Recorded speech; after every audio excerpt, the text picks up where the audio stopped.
Receiving an abnormal result from any medical test can be a little unsettling, particularly when it is something as important as a Pap test.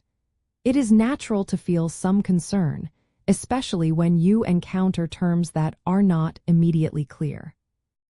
When your Pap test results mention atypical glandular cells, often abbreviated as a GC, it means that some of the cells lining the glandular tissues of your cervix, or possibly even higher up in your uterus, appear unusual under a microscope. It is crucial to understand that a GC result is not a diagnosis of cancer. Instead, it is a finding that indicates a need for further investigation to determine the exact cause of these cellular changes. The why behind an AGC finding is complex because glandular cells are distinct from the more common squamous cells that are typically screened in a Pap test. Glandular cells produce mucus and line the inner cervical canal and the uterus. Atypical changes in these cells can stem from various sources, including inflammation, benign growths like polyps, or sometimes more serious precancerous conditions or even cancer. The location of these atypical cells, whether in the endocervical canal or potentially in the endometrium, guides the subsequent steps your healthcare provider will recommend. So, what does this mean for you and what steps might you take? Your doctor will likely recommend additional tests to pinpoint the exact nature and origin of these atypical cells. This often includes a procedure called a colposcopy, where a magnified view of your cervix allows the doctor to closely examine the tissue.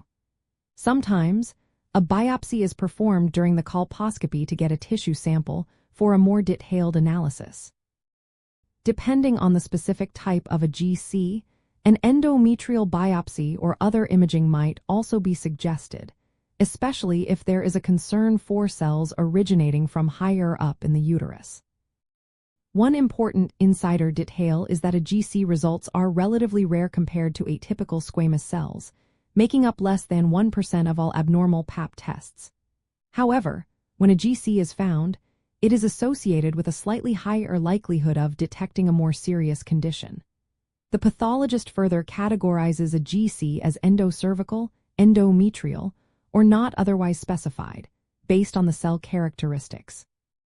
Knowing these distinctions helps healthcare providers tailor the most appropriate follow-up plan, emphasizing the importance of thorough evaluation.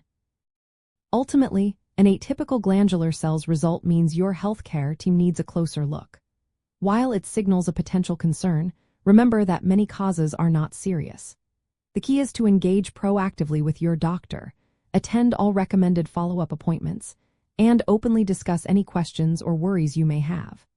Taking these steps ensures you receive the most accurate diagnosis and appropriate care, empowering you to protect your health effectively.